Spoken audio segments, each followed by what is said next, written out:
जे के सबकी कृपा दया से मिलले वीर महेंद्र गोप, जिकरो खुला छाती आंगू थर थर गोली बंदूक तो। आप सभी को राधे राधे, जय दादा श्री कृष्ण। आज हम बात करने वाले हैं भारतीय इतिहास और यदुवंश के एक ऐसे महावीर स्वतंत्रता सेनानी की जिन्होंने हंसते हंसते देश के लिए फांसी के फंदे तक को चूम लिया था। भारत का इतिहास वीरों की गाथाओं से भरा पड़ा है जिन्होंने देश की आजादी के लिए हंसते हंसते फांसी के फंदे को चूम लिया था। पुराने भागलपुर जिले के बांका अनुमंडल के अमरपुर में महेंद्र गोप दल ने अंग्रेजी हुकूमत के खिलाफ संघर्ष किया था। महेंद्र गोप का जन्म 15 अगस्त 1912 को बिहार राज्य के बांका जिले के रामपुर गांव के एक अहीर यादव परिवार में हुआ था। उनके पिता राम साहे गांव के छोटे जमींदार थे। महेंद्र गोप की कम उम्र में ही शादी हो गई थी। महेंद्र गोप घोड़ों के बेहद ही शौकीन थे तथा वह बहुत ही कुशल योद्धा थे। एक बार युवा महेंद्र गोप अपने गांव से अमरपुरा की तरफ जा रहे थे तो रास्ते में फिरंगियों के कुछ अधिकारियों ने उन्हें रोक लिया। महेंद्र गोप को उनकी बातें समझ नहीं आई, जिसके पश्चात फिरंगियों ने उन्हें बुरी तरह से पीटा। कम उम्र होने के वजह से महेंद्र गोप को उन्होंने जिंदा छोड़ दिया।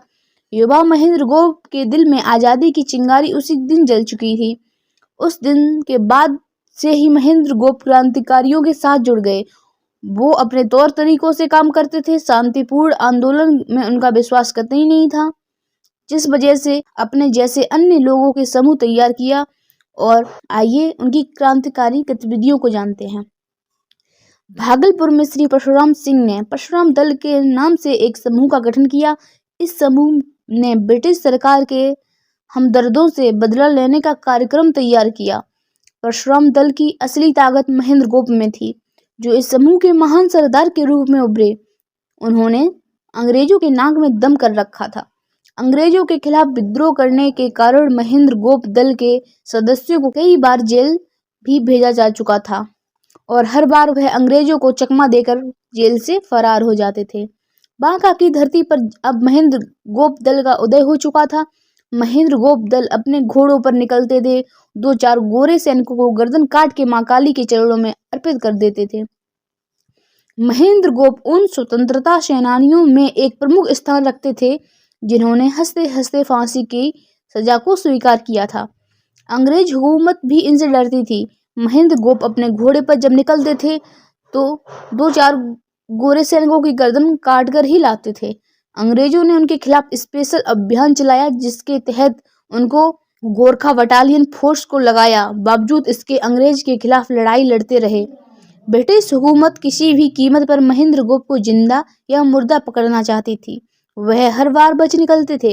इसी बीच सितंबर 1944 को वे बुखार से पीड़ित हो गए। तभी मुखबिर की सूचना पर पुलिस ने उन्हें उनके दर्जनों साथियों के साथ गिरफ्तार कर लिया तथा सभी को बंदी बनाकर भागलपुर लाया गया। डॉक्टर राजेंद्र प्रसाद की तमाम कोशिशों के बावजूद 13 नवंबर 1945 को उन्हें सेंट्रल जेल भागलपुर में फांसी दे दी गई। लेकिन आज भी बिहार सरकार और भारत सरकार वीर अहीर महेंद्र गोप को उचित सम्मान न दे पाई, जिसके वो हकदार हैं। हमारे समाज में ऐसे बहुत से योद्धा हैं जिन्हें उनके वास्तविक सम्मान से दूर रखा गया है।